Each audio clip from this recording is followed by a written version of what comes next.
इन lectures में आपको केवल प्योर लर्निंग कंटेंट मिलेगा, कोई इधर उधर की बातें नहीं, कोई कमेंट्स नहीं, कोई कुछ नहीं।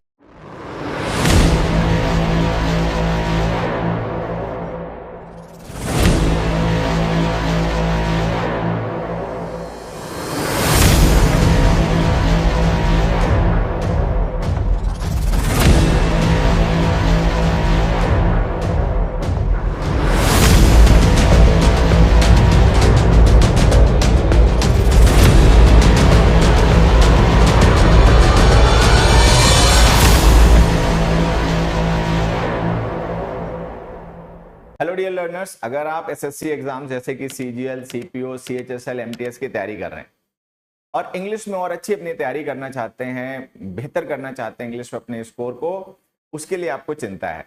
तो आपकी इस चिंता को दूर करने के लिए, आपकी तैयारी में आपकी मदद करने के लिए हम लेकर आ रहे हैं एसएससी अभिनय मैथ्स यूट्यूब चैनल पर इंग्लिश का एक रिकॉर्डेड बैच, जिसमें आपका ग्रामर, रीडिंग कॉम्प्रिहेंशन और वोकैब इन सबकी तैयारी करवाई जाएगी। अच्छी बात है कि इन लेक्चर्स में आपको केवल प्योर लर्निंग कंटेंट मिलेगा, कोई इधर उधर की बातें नहीं, कोई कमेंट्स नहीं, कोई कुछ नहीं, जिससे कि आपके टाइम का मैक्सिमम यूटिलाइजेशन हो और कम समय में आप फोकस के साथ में अच्छी तैयारी कर पाए, अच्छा सीख पाए, जिससे कि आपके सिलेक्शन का सपना इस बार ही पूरा हो। तो ये क्लासेस आपको मिलेंगी रोज सुबह 9 बजे। तो हमसे जुड़ना ना भूलें, एसएससी अभिनय मैथ्स यूट्यूब चैनल पर रोज सुबह 9 बजे। अच्छी तैयारी करें, अच्छा सीखें और अपने सपनों को पूरा करें। All the best dear learners. सबसे पहला क्वेश्चन देखें, he has made all his sons good persons. और ये जो क्वेश्चन है आपके सामने, पहला क्वेश्चन है एक्टिव पैसिव वॉइस का, इसका आप आंसर बताएं। He has made all his sons good persons. ये जो हमने क्वेश्चन लिखा ना बच्चे, इसमें ही सब्जेक्ट है, हैज मेड वर्ब है, ऑल हिज सन्स जो है ये ऑब्जेक्ट है और गुड पर्सन्स ऑब्जेक्ट कॉम्प्लीमेंट है।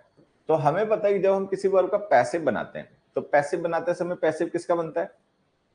पैसिव बनाते समय हम सब्जेक्ट बनाते हैं ऑब्जेक्ट को, ऑब्जेक्ट कॉम्प्लीमेंट को नहीं। अब यहाँ पे ध्यान से देखो, आपका जो ऑब्जेक्ट है वो ऑल हिज सन्स है। गुड पर्सन्स जो है वो ऑब्जेक्ट कॉम्प्लीमेंट है। गुड पर्सन्स कोई अदर पर्सन्स नहीं है, good persons all his sons को कहा जा रहा है। इसका मतलब ये कि उसने अपने सारे बेटों को अच्छा इंसान बनाया, अच्छा व्यक्ति बनाया। तो वो जो गुड पर्सन्स है वो ऑब्जेक्ट कॉम्प्लीमेंट है इसका। तो हम जब पैसिव बनाएंगे तो हम केवल ऑब्जेक्ट को सब्जेक्ट बनाएंगे, तो जिसमें गुड पर्सन्स को सब्जेक्ट बनाएंगे, ये ऑप्शन हमारा गलत। ठीक, उसके बाद में जो हैज मेड वर्ब है, इसका पैसिव बनाओगे तो हैज बीन मेड या हैव बीन मेड लिखना पड़ेगा।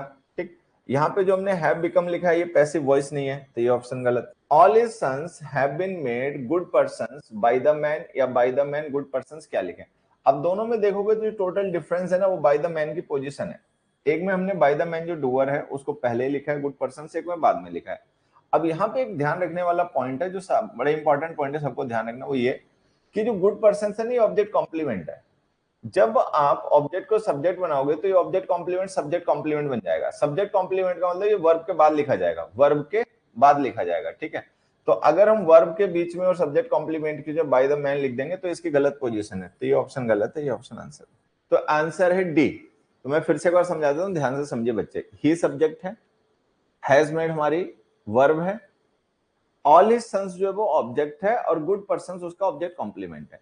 जब हम पैसिव बनाएंगे तो पैसिव में हमेशा ऑब्जेक्ट को सब्जेक्ट बनाया जाता है, कॉम्प्लीमेंट को सब्जेक्ट नहीं बनाया जाता। तो एक ऑप्शन जैसा जिसमें गुड पर्सन्स को सब्जेक्ट बनाया गया वो ऑप्शन गलत है, क्योंकि गुड पर्सन्स जो है वो हमारा कॉम्प्लीमेंट है, उसको हम सब्जेक्ट नहीं बना सकते, तो वो हटा दीजिए। तो हमारा ऑप्शन बी गलत हो गया। उसके बाद में आप सी ऑप्शन में देखेंगे तो वर्ब हमने लिखी हैव बिकम। ये जो हैव बिकम वर्ब है ना, ये एक्टिव है। क्वेश्चन में लिखे गए वर्ब भी एक्टिव है, तो हमने तो इसमें वॉइस ही चेंज नहीं किया। अगर वॉइस ही नहीं चेंज किया तो ये सी ऑप्शन भी गलत हो गया।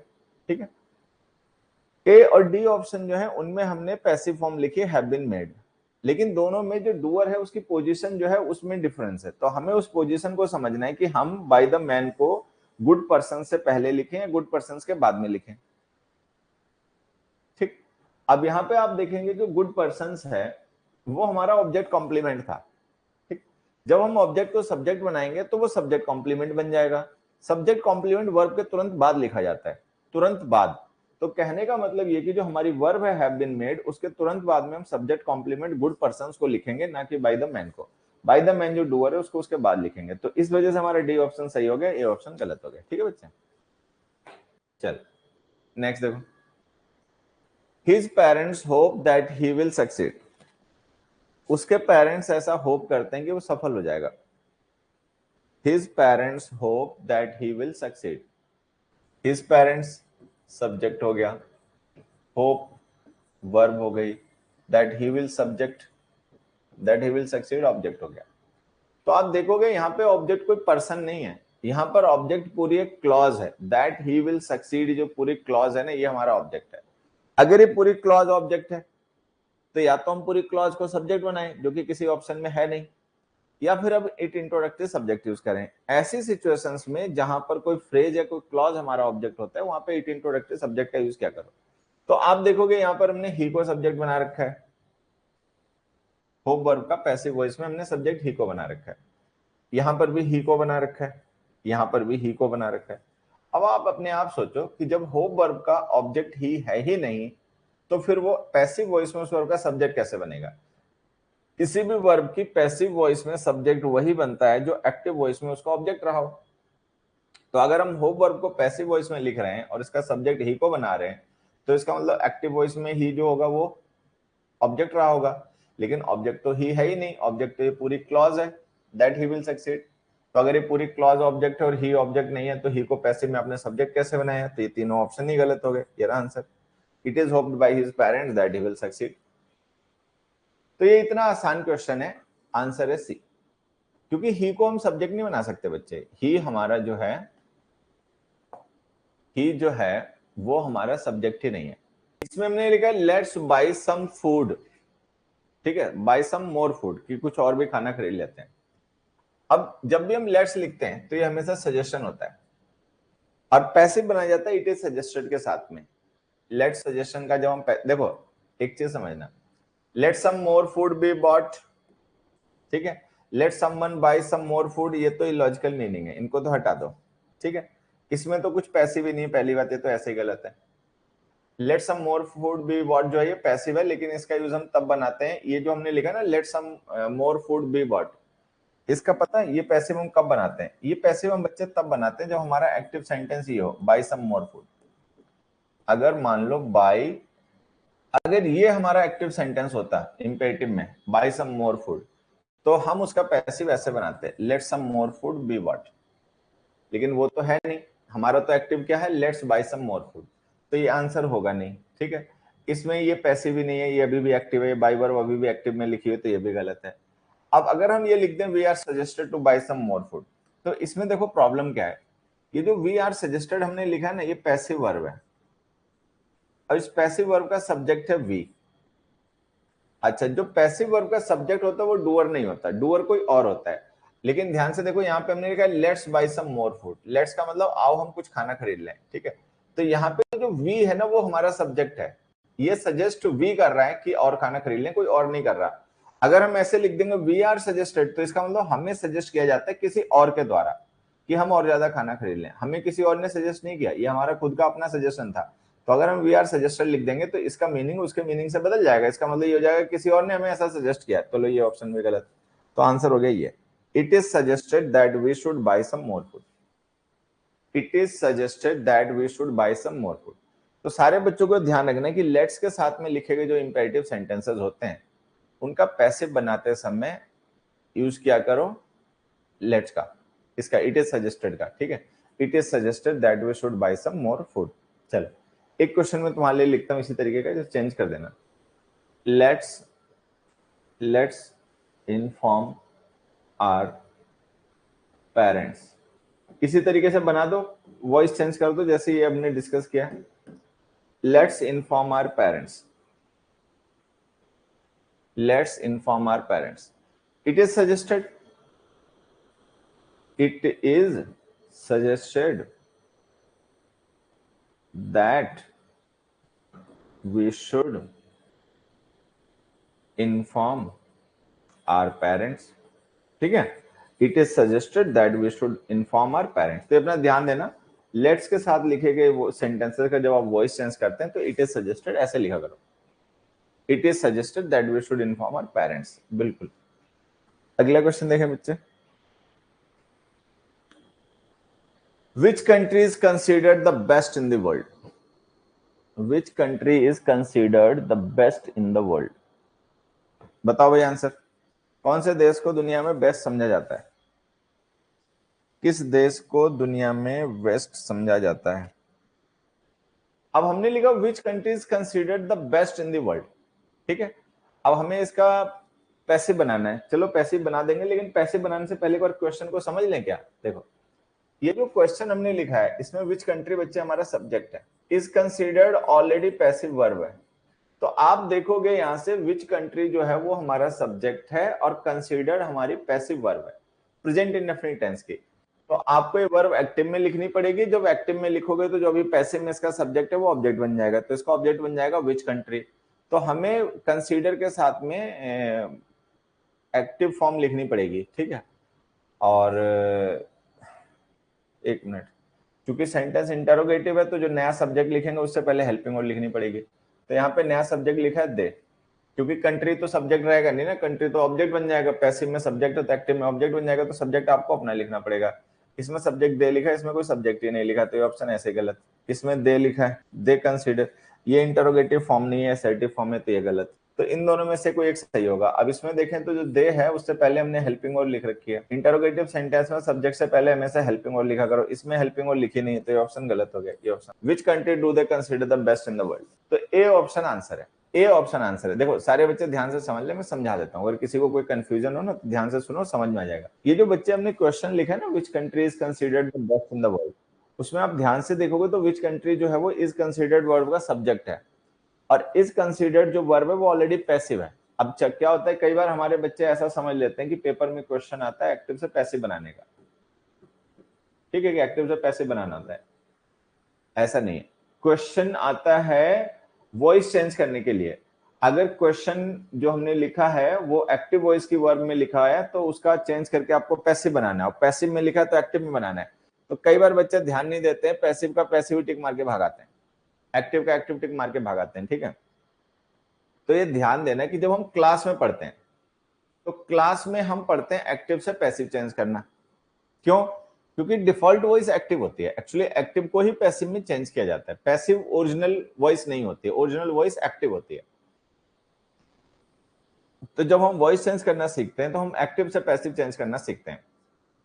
लेकिन पेपर में तो कैसा भी आ सकता है, पेपर में तो जो आता है उसमें सीधे लिखा होता है चेंज द वॉइस, एक्टिव है तो पैसिव, पैसिव है तो एक्टिव, मतलब जिस वॉइस में सेंटेंस लिखा गया उसको वॉइस चेंज कर दो। हालांकि ज्यादातर उसमें भी ऐसे ही होते हैं जिनको एक्टिव से पैसिव बनाना होता है। मान लीजिए अगर 10 क्वेश्चन आए एक्टिव पैसिव के, तो 10 में से 7-8 क्वेश्चन ऐसे ही होंगे जिनमें एक्टिव से पैसिव बनाना होता है। लेकिन 2-3 क्वेश्चन ऐसे भी हो सकते हैं जिनमें ऑलरेडी पहले से ही पैसिव लिखा हो और आपको उसको एक्टिव में चेंज करना हो, तो उसके लिए हमें ध्यान रखना चाहिए। अब जैसे ये हमारा क्वेश्चन है, इसमें वर्ब ऑलरेडी पैसिव है, पहले से ही पैसिव है, तो हमें पैसिव को एक्टिव बनाना है, पैसिव को एक्टिव बनाना है। तो इज कंसीडर्ड वर्ब जो है वो पैसिव वॉइस में उसका सब्जेक्ट जो है वो विच कंट्री है। तो जब आप इसे एक्टिव बनाओगे तो विच कंट्री जो भी सब्जेक्ट है वो ऑब्जेक्ट बन जाएगी, ठीक है। तो आपको सब्जेक्ट को अपने पास से लिखना पड़ेगा, क्योंकि बिना सब्जेक्ट के तो एक्टिव वर्ब लिख नहीं पाओगे, ठीक है। अब ध्यान से देखो, इसमें हमने कोई सब्जेक्ट लिखा नहीं, इसमें कोई सब्जेक्ट लिखा नहीं, इसमें लिखा है दे लेकिन असर्टिव फॉर्म लिख दी, तो ये दोनों ऑप्शन अपने आप गलत हो गए। फिर ये जो दे हमने लिखा ये हमारा सब्जेक्ट है, सेंटेंस इंटरोगेटिव है, इंटरोगेटिव सेंटेंसेस में सब्जेक्ट से पहले हेल्पिंग वर्ड लिखनी पड़ती है, इसमें हेल्पिंग वर्ड डू हमने लिख रखी है, इसमें हमने नहीं लिखी है, तो ये ऑप्शन गलत हो गया, ऑप्शन आंसर हो गया। मतलब कई बातें होती हैं छोटी छोटी जो हमें ध्यान रखनी होती है। अगला क्वेश्चन देखो। अच्छा एक काम करो, बस तुम लोग एक बात बता दो मुझे, जैसे ये हमने क्वेश्चन लिखा है इसमें द गेस्ट सब्जेक्ट है, कोई कंफ्यूजन नहीं, फाउंड वर्ब है, इसमें भी कोई कंफ्यूजन नहीं। The guest found very interesting. What did the guest found very interesting? The person or the action?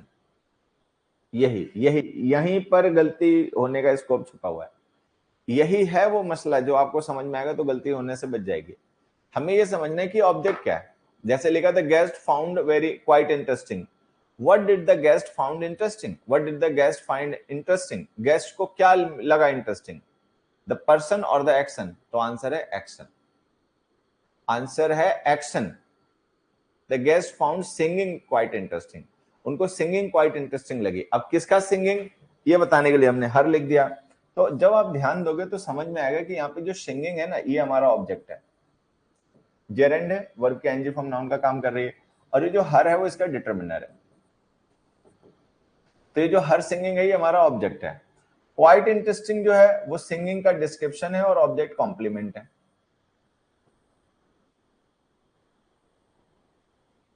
So the guest found her singing quite interesting, ये हमारा इस तरीके का सेंटेंस है। अब जब हमें ये समझ में आ गया कि इस सेंटेंस में जो हर सिंगिंग है ये एक नाउन फ्रेज है जिसमें सिंगिंग मेन नाउन है और हर उसका डिटरमिनर है, ठीक है। तो शी तो ऑब्जेक्ट है नहीं, शी ऑब्जेक्ट नहीं है, मतलब हर ऑब्जेक्ट नहीं है। अगर हर ऑब्जेक्ट नहीं है तो जब हम पैसिव बनाएंगे तो शी को सब्जेक्ट नहीं बना सकते, क्योंकि शी को सब सब्जेक्ट कब बना सकते हैं, जब हर ऑब्जेक्ट होता है, लेकिन हर तो ऑब्जेक्ट है नहीं। तो ये दोनों ऑप्शन गलत है। तो ए ऑप्शन और बी ऑप्शन ये दोनों गलत। क्यों? क्योंकि इसमें हमने सब्जेक्ट बना रखा है शी को। अगर हम पैसिव वॉइस में सब्जेक्ट शी को बना रहे हैं तो इसका मतलब एक्टिव वॉइस में सब ऑब्जेक्ट शी होना चाहिए, लेकिन ऑब्जेक्ट हर नहीं है, ऑब्जेक्ट हर सिंगिंग है। तो ए ऑप्शन गलत और बी ऑप्शन गलत। हर सिंगिंग वॉज फाउंड, अब देखो वही वाला डिफरेंस आ गया जो पहले वाला था। बाय द गेस्ट को क्वाइट इंटरेस्टिंग से पहले लिखें या बाय द गेस्ट को क्वाइट इंटरेस्टिंग के बाद में लिखें। तो ध्यान दो, हर सिंगिंग ऑब्जेक्ट है, क्वाइट इंटरेस्टिंग उसका ऑब्जेक्ट कॉम्प्लीमेंट है। जब पैसिव बनाओगे तो ऑब्जेक्ट सब्जेक्ट बन जाएगा और जो ऑब्जेक्ट कॉम्प्लीमेंट है वो सब्जेक्ट कॉम्प्लीमेंट हो जाएगा। सब्जेक्ट कॉम्प्लीमेंट जो है वो जस्ट आफ्टर द वर्ब लिखना चाहिए, वो उसको तुरंत वर्ब के बाद लिखना चाहिए। वर्ब और सब्जेक्ट कॉम्प्लीमेंट के बीच में कोई दूसरा वर्ड नहीं लिखना चाहिए अननेसेसरी। तो जो बाय द गेस्ट लिखा है ये गलत जगह पे लिखा हुआ है, ऑप्शन गलत है, ऑप्शन आंसर। तो ऑप्शन डी आंसर है। दे found Mohan a good car, they found Mohan a good person.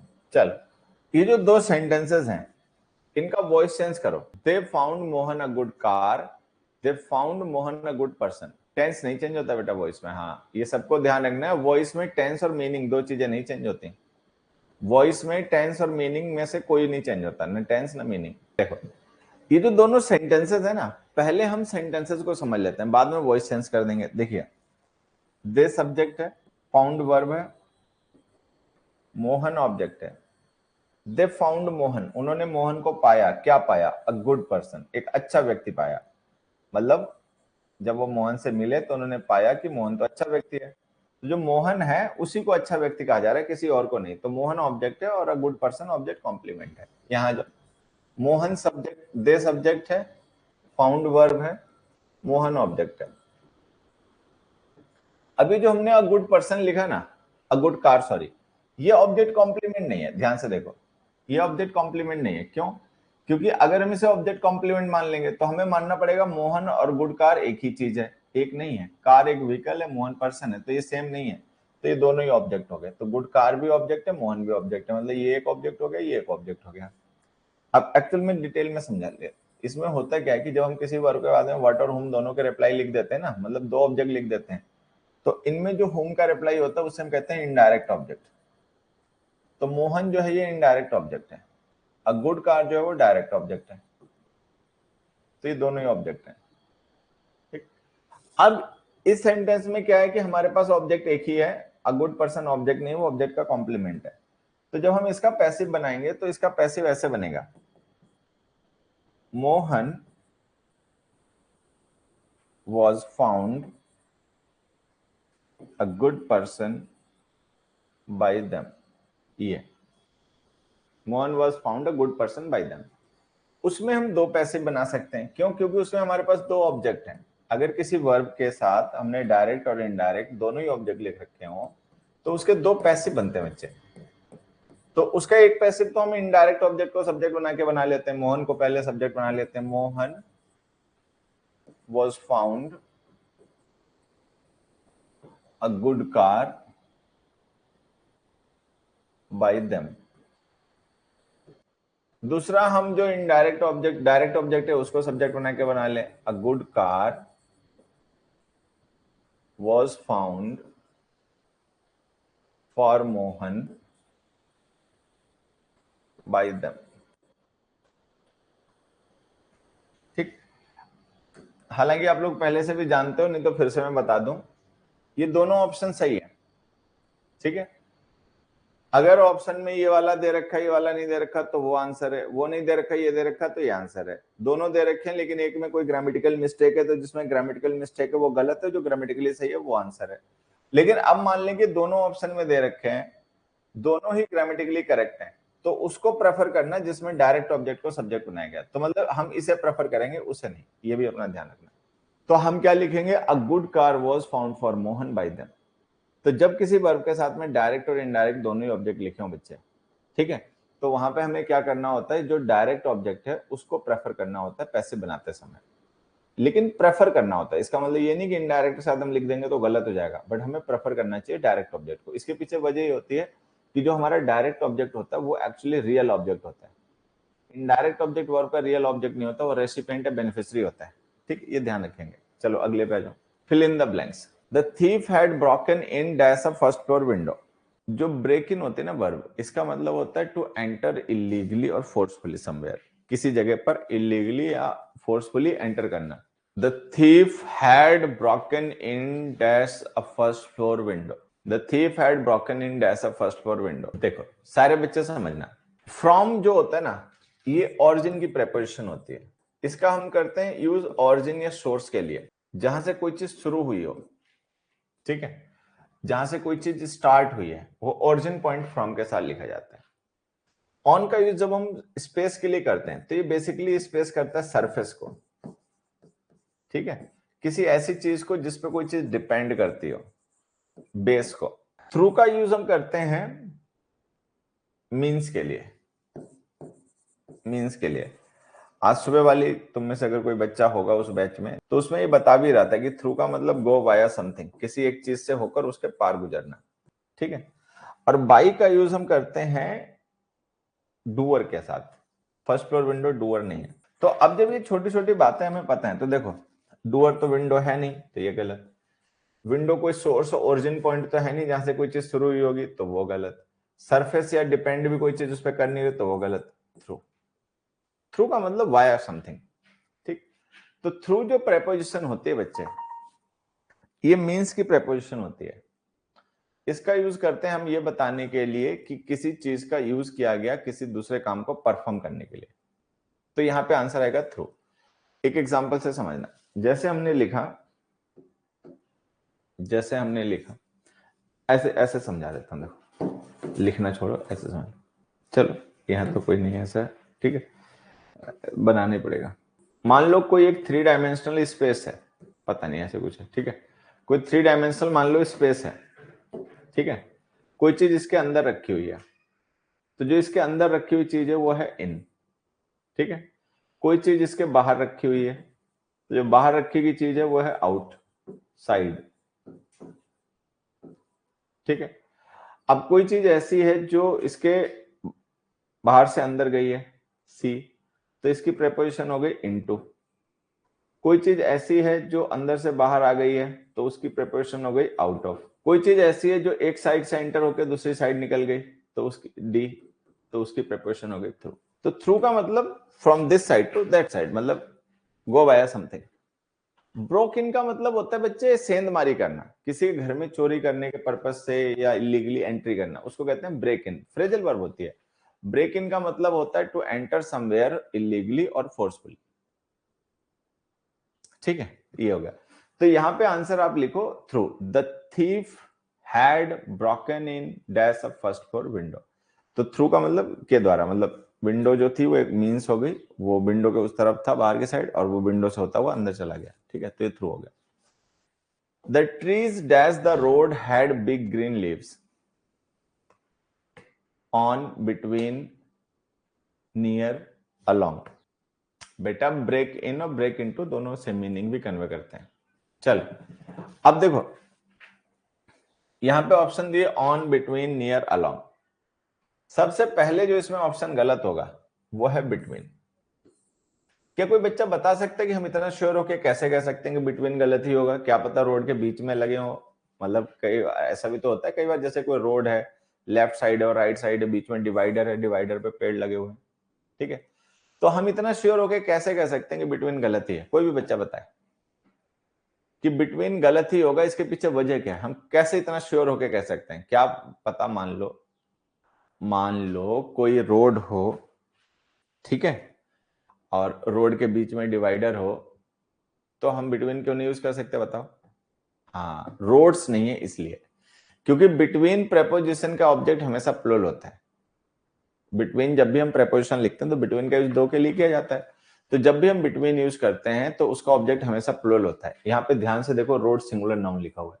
Singular noun जो होता है वो बिटवीन या अमंग प्रेपोजिशन का ऑब्जेक्ट नहीं बन सकता, ठीक। तो यहाँ पे बिटवीन तो इसलिए गलत हो गया। अब हमारे पास ऑप्शन बचे ऑन, नियर, अलोंग। ऑन का यूज हम करते हैं किसी चीज की पोजीशन बताने के लिए, कोई चीज जो है उसकी पोजीशन जो है वो अटैच टू समथिंग है, किसी चीज से अटैच्ड है। जैसे my college is on the road, ठीक है, the village is on the road, तो जो रोड पर ही है, रोड से हटके नहीं है, इसलिए करते हैं। खैर, ट्रीज को लेकर हम वो सिचुएशन भी नहीं कहेंगे ऑन द, ठीक है, रोड। अब हमारे पास बचा नियर और अलोंग।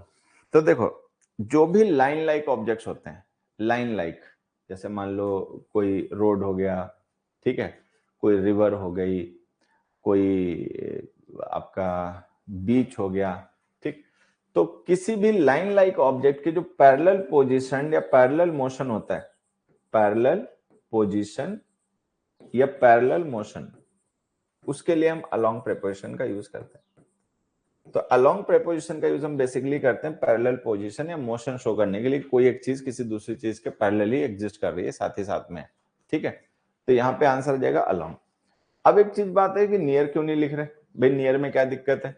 जब हम नियर लिखेंगे तो हमें रेफरेंस देना पड़ेगा दूसरे ट्रीज का भी। अगर हम ये लिख दें the trees near the road, तो the trees near the road का मतलब ये हो गया कि वो ट्रीज जो रोड के पास हैं। तो इसका मतलब कोई ऐसे भी ट्रीज होंगे जो रोड से दूर होंगे, लेकिन यहाँ तो कोई रेफरेंस ऐसे ट्रीज का दे नहीं रखा, तो इसीलिए हम नियर भी नहीं लिखेंगे, हम लिखेंगे along. The trees along the road had big green leaves, कि जो रोड के साइड साथ में, ठीक है, ट्रीज थे, वो सब, उनमें सब में ग्रीन लीव्स थे। तो कोई भी चीज जो है उसके पैरेलल पोजीशन या उसके पैरेलल मोशन हो रहा है तो उसके लिए प्रेपोजिशन अलोंग यूज करेंगे। अभी जो पैरेलल मोशन है, पोजीशन वाली बात मैं आपको समझा रहा हूं ना, इसको जरा एक एग्जांपल से और समझ लेते हैं। मैंने एक सेंटेंस लिखा, द सोल्जर्स, ये पेपर में आया हुआ क्वेश्चन है, मार्च्ड डैश द रोड। बताओ इस पे क्या लिखे? The soldiers marched dash the road. इस ब्लैंक को फिल करना है, और उस ब्लैंक को फिल करने के लिए हम क्या ऑप्शन यूज करें? The soldiers marched dash the road. अब देखो, पता है क्या, यहां पे तो समझना है। मान लो ये कोई रोड है बच्चों, ठीक है, और सोल्जर्स हैं, वो रोड पर ही मार्च कर रहे हैं, रोड पर ही चल रहे हैं, जैसे रोड घूम रहा है मुड़ रहा है तो वैसे वो भी घूम रहे हैं मुड़ रहे हैं, ठीक है। तो उनका जो मोशन है, मार्च जो है ना, वर्ब ऑफ मोशन है, तो उनका जो मोशन है वो रोड के पैरेलल है। तो ऐसे सिचुएशन में तो हम लिखेंगे अलोंग द रोड, ठीक है। लेकिन मान लो सोल्जर्स को कहीं जाना है और वो जा रहे हैं, रास्ते में कोई रोड आया, ठीक है, तो वो रोड को पार कर गए। जैसे सोल्जर्स हैं, उनको मान लो कहीं जाना है, बीच में कोई रोड आ गया तो रोड को पार करके उस साइड चले गए। तो ऐसी सिचुएशन में हम लिखेंगे अक्रॉस, ठीक। तो अगर हम अलोंग लिख रहे हैं और अक्रॉस लिख रहे हैं तो इनमें डिफरेंस समझना है। अलोंग द रोड का मतलब हो गया कि रोड के साथ साथ, जैसे जैसे रोड आगे बढ़ रहा है मुड़ रहा है वैसे वो भी, तो ये पैरेलल मोशन है, ठीक है। लेकिन अगर मान लो ऐसा ना हो, सोल्जर्स कहीं जा रहे हैं, बीच में कोई रोड आया और उस रोड को उन्होंने पार कर लिया, तो उस सिचुएशन में हम अक्रॉस भी लिख सकते हैं, the soldiers marched across the road. अगले पे आ जाओ। It was reported that the demand as the product showed no sign of abatement. The demand of for in with. It was reported that the demand as the product showed no sign of abatement. खैर देखो, एक काम करें, इसमें इन और with तो आना नहीं है, ये दोनों ऑप्शन तो गलत हैं। ज्यादातर मैं देख रहा हूं कि बच्चों का ए और बी कमेंट आ रहे हैं, ठीक है। ए और बी को समझने के लिए मैं यहाँ पर एक दो क्वेश्चंस आप लोगों के लिए लिखता हूँ, जरा समझ लेना। मतलब जो मैं समझाना चाह रहा हूं उसको इन एग्जांपल्स की मदद से समझना।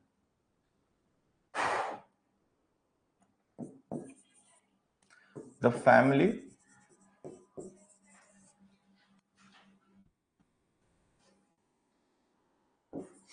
did not demand dash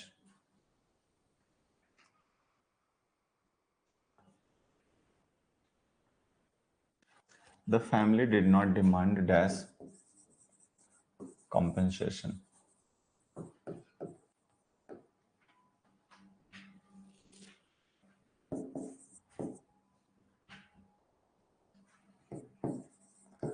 The demand dash the family was rejected. They have made a demand dash compensation.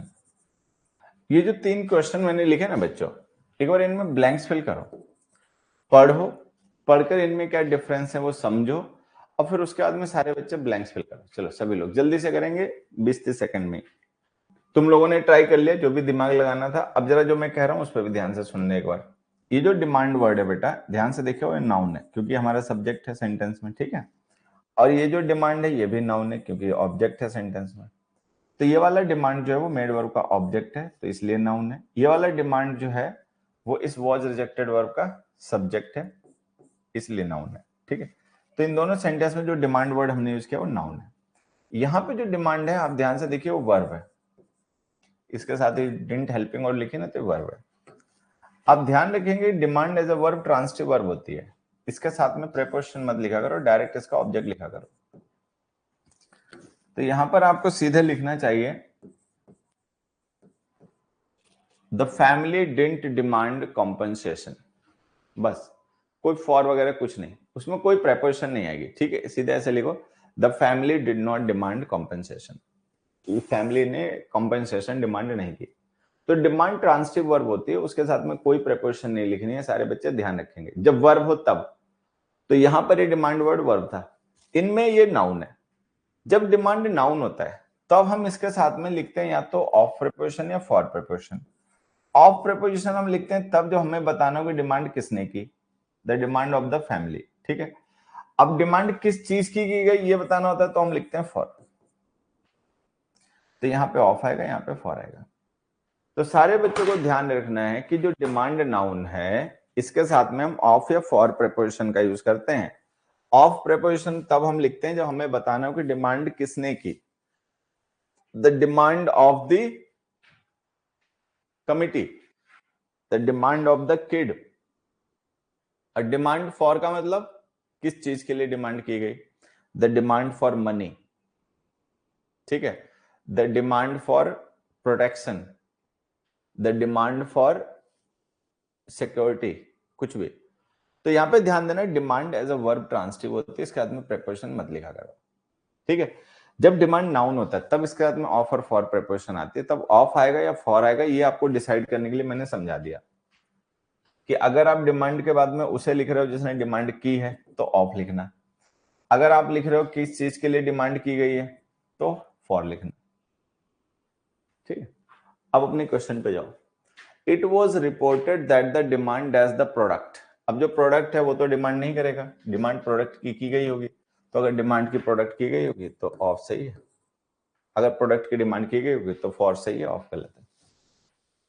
तो आंसर क्या है, it was reported that the demand for the product showed no sign of abatement. Such an approach accords dash the principles of socialist ideology. Such an approach accords dash the principles of socialist ideology. एक तो accord का मतलब होता है कोई चीज किसी को देना, ठीक है, तब हम उसके साथ में प्रेपोजिशन लिखते हैं to. They accorded their consent to him, they accorded their consent to him, ठीक है। तो अगर अकॉर्ड का मतलब कोई चीज किसी को देना हो तो जिसको हमने कोई चीज दी है ना उसके साथ में टू प्रेपोजिशन आ जाएगी, ठीक है। और एक अकॉर्ड का मतलब होता है किसी के साथ एग्री करना, किसी के जैसा होना। हिज बिहेवियर, क्यों अकॉर्ड्स, लेने को नहीं देने को कह रहे होंगे, अकॉर्ड्स विद हिज जॉब। चलो मैं आ गया। तो अकॉर्ड का मतलब हो अगर किसी चीज के जैसा होना, मतलब अकॉर्डिंग टू होता है ना, जैसे कि अनुसार होना, तो हम प्रीपोजिशन लिखते हैं विद। तो आपको ध्यान नहीं रखना है कि अकॉर्ड के साथ में हम या तो विद या टू प्रीपोजिशन यूज करते हैं, वो डिपेंड करता है अकॉर्ड के मीनिंग पे। ठीक है, अकॉर्ड का मतलब सहमत होना, सिमिलर होना, किसी के जैसा होना, तब हम प्रीपोजिशन लिखते हैं विद। लेकिन अगर अकॉर्ड का मतलब वो किसी को कोई चीज देना, जनरली सहमति वगैरह के सेंस में इसका यूज किया जाता है, तब हम प्रीपोजिशन लिखते हैं टू। तो अकॉर्ड के साथ में या तो टू या विद प्रीपोजिशन यूज होती है। तो जो बाई और इनटू लिखा है तो गलत है। अब अपना सेंटेंस देखो, such an approach accords that's the principle of socialist society. तो कहने का मतलब क्या हो गया कि इस तरीके की जो अप्रोच है वो सोशलिस्ट आइडियोलॉजी के जो सिद्धांत हैं उनके अकॉर्डिंग है, उनके समान है, ठीक है, उनके अनुसार है। तो ऐसे सिचुएशन में प्रीपोजिशन आएगी विद। तो जो अकॉर्ड वर्ड है इसके साथ में हम विद और टू दोनों प्रीपोजिशन लिखते हैं, आगे से आप ध्यान रखेंगे। अगला देखिए, environmental groups plan to stage a protest that's the conference. जो एनवायरमेंटल ग्रुप्स हैं उन्होंने प्लान किया है, क्या प्लान किया है? टू स्टेज अ प्रोटेस्ट, विरोध करने का। किस चीज, कहां पर? Dash the conference. बताओ इसमें क्या है? Environmental groups plan to stage a protest dash the conference. जब कॉन्फ्रेंस सिंगुलर है तो बिटवीन नहीं आ सकते, तो हटा दो, ठीक है। अच्छा, इन भी नहीं आएगा, इन भी कॉन्फ्रेंस का नहीं यूज होता। अब हमें ध्यान में रखना है कि जैसे यहां समझे, जैसे पार्टी है, क्लास है, वेबिनार है, सेमिनार है, ठीक है, वर्कशॉप है, कॉन्फ्रेंस है, मीटिंग है, एटसेट्रा। इस तरीके की जो गैदरिंग्स होती हैं उनके साथ हम प्रेपोजिशन लिखते हैं एट, ठीक है। तो सारे बच्चों को पहले ये समझना है कि जैसे पार्टी है, क्लास है, सेमिनार है, वर्कशॉप है, कॉन्फ्रेंस है, मीटिंग है, एटसेट्रा, तो इनके साथ हम प्रेपोजिशन लिखते हैं at. I am at a meeting, कि मैं तो एक मीटिंग में हूं, ठीक है। I am at my class, मैं क्लास में हूं, पढ़ रहा हूं। तो जो गैदरिंग्स होती हैं जहां पर लोग एक पर्पस के लिए इकट्ठे होते हैं, ठीक है, तो वो गैदरिंग्स एक तरीके से मीटिंग पॉइंट होती हैं, जहां पे लोग इकट्ठे होते हैं, मीट करते हैं, एक दूसरे को मिलते हैं। तो हम उनके साथ में एट लिखते हैं। आई एम एट अ वर्कशॉप, ठीक है, I am at a seminar, इस तरीके से। तो अगर मान लो आप किसी ऐसी गैदरिंग में शामिल हो, आप वहां पे जा रहे हो और आप भी उस गैदरिंग का पार्ट हो, तो you will use preposition at. I am at the workshop, ठीक। अब एक चीज मुझे सोचकर बताओ कि ये जो एनवायरमेंटल ग्रुप्स हैं जिन्होंने प्लान किया है कि वो प्रोटेस्ट स्टेज करेंगे, ठीक है, क्योंकि अगर ये कॉन्फ्रेंस में होंगे तो फिर अलग से प्रोटेस्ट कैसे स्टेज कर पाएंगे, और अगर अलग से ये प्रोटेस्ट स्टेज कर रहे हैं तो इसका मतलब कॉन्फ्रेंस करने वाले लोग अलग होंगे, और जिस समय कॉन्फ्रेंस हो रही होगी उस समय ये लोग अपना उधम काटेंगे, ठीक है। तो यहाँ पे एट प्रीपोजिशन इनके लिए नहीं आएगी, because they are not the part of the conference, they are not invited there, hence during. अब ये कुछ बच्चे ना सेंटेंस अरेंजमेंट के क्वेश्चंस हैं, एक बार आ जाओ इनकी प्रैक्टिस कर लेते हैं। पिछली क्लास में सेंटेंस अरेंजमेंट किया था हमने? नहीं, शायद पिछले में नहीं था ना। आ जाओ, ये सेंटेंस अरेंजमेंट के क्वेश्चंस हैं, कैसे करने तुम सबको पता है। हिंट ढूंढना है और उस हिंट के बेसिस पर ऑप्शंस में से जाके आंसर ढूंढना है। तो पहले एकदम से जल्दी से पढ़ना है सारे पार्ट्स को, सारे पार्ट्स को पढ़ने के बाद में फिर हमें उनमें हिंट्स ढूंढने हैं, ठीक है, कि कोई एक ऐसा हमें हिंट मिले जिससे कि हम डेफिनेटली ये कह पाएं कि ये वाला पार्ट इसके बाद आएगा, ये वाला पार्ट इससे पहले आएगा, ठीक है। अब फिर उस हिंट को जाके हमें ऑप्शंस में टैली करना है, मतलब 3 पार्ट में काम करना है। पहला पार्ट क्या है? रीड, ठीक है, क्विकली। दूसरा पार्ट क्या है? फाइंड अ हिंट, कि एक हिंट ढूंढो जल्दी से, ठीक है।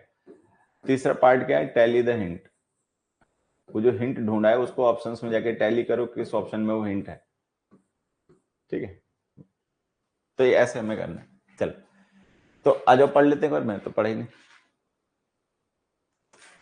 It is very easy to acquire bad habits if we do not continue to do it. We feel unhappy. The more we do a thing, the more we tend to like doing it. The force of habit should be fought against. This is called the force of habit, even good things should be done from time to time only.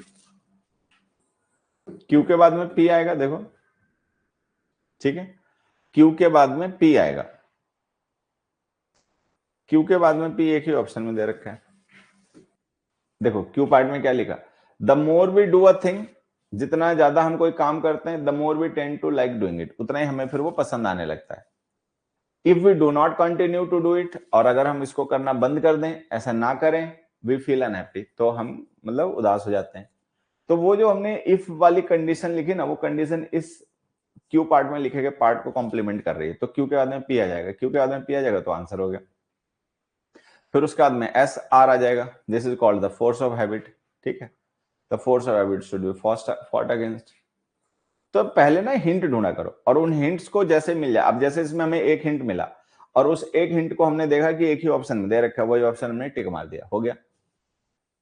अगला देखो, no one can deny that peasant, peasant का मतलब बच्चे farmer होता है, ठीक है, peasants का मतलब farmer. Nobody can deny that peasant forms the backbone of the nation. Hence, he is the most useful member of the society. Yet, this fellow is exploited by the rich. He grows food for the whole country. It is our duty to improve his lot. We should grant him the social status he deserves. चलो बढ़िया। R के बाद में P आएगा, ठीक है। R part में लिखा he grows food for the whole country. पूरे देश के लिए किसान जो है वो अन्न पैदा करता है। Hence he is the most useful member of the society. इसीलिए वो सोसाइटी का सबसे यूजफुल मेंबर है, ठीक है। तो कहने का मतलब आर के बाद में पी आएगा। अब हम देख रहे हैं दो ऑप्शन ऐसे हैं जिनमें आर के बाद में पी दे रखा है, एक में शुरुआत आर से हो रही है, एक में शुरुआत एस से हो रही है। तो हमें बस ये देखना है कि हम एस से शुरुआत कर सकते हैं, it is our duty to improve his lot, नहीं इससे नहीं कर सकते। तो पहले लिखा no one can deny that peasant forms the backbone of the nation, कोई भी पर्सन इस बात से इनकार नहीं कर सकता कि जो किसान होता है वो देश की रीढ़ की हड्डी होता है। क्यों होता है वो आगे बताया गया, he grows food for the whole country, क्योंकि वो पूरे देश के लिए अनाज पैदा करता है। फिर उसके बाद में इसीलिए वो हमारे लिए सबसे इंपॉर्टेंट हो जाता है। तो कुल मिला के ए ऑप्शन है, ठीक है, ये भी हो गया। अगला देखिए, the crowd swelled around the thief, swelled का मतलब जमा हो जाना बड़ी संख्या में कहीं पे, ठीक है। Suddenly he whipped out a knife from under the shirt, अचानक से उसने शर्ट के नीचे से एक चाकू निकाला, ठीक है। The thief stood quiet, his head hung in shame. जो चोर था वो शांत खड़ा रहा और उसका सर जो था शर्म से झुका हुआ था। The two young men holding him were scared by the sight of the shining knife. और जो दो यंग मैन थे जिन्होंने उसे पकड़ रखा था वो डर गए। कैसे डर गए? By the sight of the shining knife. चमकता चाकू देखकर वो डर गए। They took to their heels. वो भाग गए, ठीक है। They were followed by the crowd which left the thief alone. और they were followed by the crowd का मतलब, और उनके साथ में जो भीड़ थी वो भी भाग गई। Which left the thief alone, जिससे कि चोर था वो अकेला रह गया, मतलब सारे लोग उसको छोड़ के भाग गए, जितनी भीड़ इकट्ठी थी चाकू देखते सब भाग गए। अब इसमें आप देखोगे तो क्या हो गया, क्या सीक्वेंस मिलेगा कि जो पी पार्ट है उसके बाद में आर आएगा, ठीक है। Suddenly whipped out a knife from under the shirt, अचानक से उसने चाकू निकाला तो जो दो लोग थे उसे पकड़े हुए चोर को उन्हें चाकू देखते हुए एकदम से डर गए। तो पी के बाद में आर आएगा। हम देखें कितने ऑप्शन है जिनमें पी के बाद में आर दे रखा है, ठीक है। एक है बी ऑप्शन और एक है ए ऑप्शन। एक में क्यू से शुरुआत है, एक में एस से शुरुआत है। अब हमें देखना है कि एस से हम शुरुआत कर सकते हैं, तो आंसर है एस से शुरुआत नहीं कर सकते। एस में लिखा दे टुक टू देयर हिल्स, कि वो भाग गए। भागे तो बाद में, पहले चाकू देखा, पहले तो बाकी काम हुआ। तो ए ऑप्शन आंसर है। James Watt used the power of steam to drive machines. With petrol engines, people were able to build motor cars and aeroplanes. Then, many years later, the petrol engine was invented. These provided quicker means of traveling. His invention was used later by other clever men to give us the railway engine. The jet engine is relatively more recent. चलो ध्यान से देखो, SQP एक sequence बन रहा है, ठीक है। एस में लिखा हुआ है His invention was used later by other clever men to give us the railway engine, ठीक है, आ गया। फिर क्यों आएगा? Then many years later, फिर उसके कई साल बाद the petrol engine was invented, फिर उसका पेट्रोल इंजन का इन्वेंशन हुआ, ठीक है। With petrol engines, people were able to build motor cars and aeroplanes. फिर लोगों ने क्या किया, मोटर कार और एरोप्लेन्स भी बना लिए, ठीक। तो एसक्यूपी एक सीक्वेंस बन रहा है। अब हम देखें एसक्यूपी सीक्वेंस कहाँ है, इसमें तो है नहीं एसक्यूपी, इसमें भी नहीं है SQP, इसमें भी नहीं है SQP, इसमें है SQP, ये answer. A boy tried to discover how wasps, ततैया, वास्प जो होती है ततैया, द एंटमैन एंड वास्प जो है वो मूवी भी है। A boy tried to discover how wasps find their way home. He carried them 2 miles away and let them go. वो उन्हें 2 माइल तक दूर लेकर गया, फिर उसने उन्हें छोड़ दिया, मतलब 3-3.5 किलोमीटर दूर लेके गया, फिर उसने वहां पे ततैयों को छोड़ दिया। First he marked each of a number of wasp with a white spot. उसने हर एक जो वास्प थी उसके ऊपर एक व्हाइट स्पॉट लगा दिया, निशानी लगा दी। He then put them into a paper box. फिर उसने उन्हें एक पेपर बॉक्स में रखा। To do this, he carried out a test on them. ऐसा करने के लिए उसने उनके ऊपर एक टेस्ट किया। These wasps flew straight home. और ये वास्प जो थे वो सीधे घर पे आ गई। S जो है वो शुरू में आएगा और P लास्ट में आएगा। तो मतलब जो भी हमारा सीक्वेंस बनेगा ना उसमें S फर्स्ट में आएगा और P लास्ट में आएगा। ठीक है, शुरुआत S से होगी, एंड P से होगा। तो अब देखें कितने ऑप्शन है जैसे इसमें, ठीक है, 2 ऑप्शन है जिनमें S से शुरुआत हो रही है और P से एंड हो रहा है।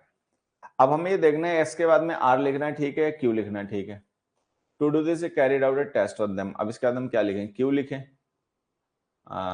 First marked each of them, या R लिखें, he then put them into a box. Q आएगा पहले, लिखा हुआ अभी फर्स्ट, तो जब टेस्ट किया तो टेस्ट में उसने सबसे पहले उनके ऊपर निशान लगाया, तो Q आएगा पहले, Q आएगा पहले, तो ये आंसर बी ऑप्शन आंसर है बच्चों, बी ऑप्शन आंसर है। देखो क्या लिखा है इस पार्ट में, to do this he carried out a test on them. ऐसा करने के लिए उसने उनके ऊपर एक टेस्ट किया। टेस्ट में क्या किया, सबसे पहले उसने फर्स्ट, क्यू पार्ट ध्यान से पढ़ो, उसमें देखो क्या लिखा, फर्स्ट, फर्स्ट का मतलब सबसे पहले, सबसे पहले उसने उनके ऊपर एक निशान लगाया जिससे पता चल पाए कि ये वही वाली वास्प्स हैं जिन पे मैंने टेस्ट किया था। तो उसके व्हाइट स्पॉट का एक उसने निशान लगाया। फिर क्या किया, he then put them into a paper box. फिर उन्हें उसने एक पेपर बॉक्स में रखा। ठीक, फिर क्या किया, ही carried them 2 miles away and let them go। 2 मील दूर उन्हें ले गया, फिर उसने वहां से उन्हें छोड़ दिया। ठीक, तो जो एस है ना उसके बाद में बच्चे क्यू आएगा, एस के बाद में आर नहीं आएगा, पहले क्यू आएगा, तो क्यू आएगा तो हमारा बी ऑप्शन आंसर हो गया।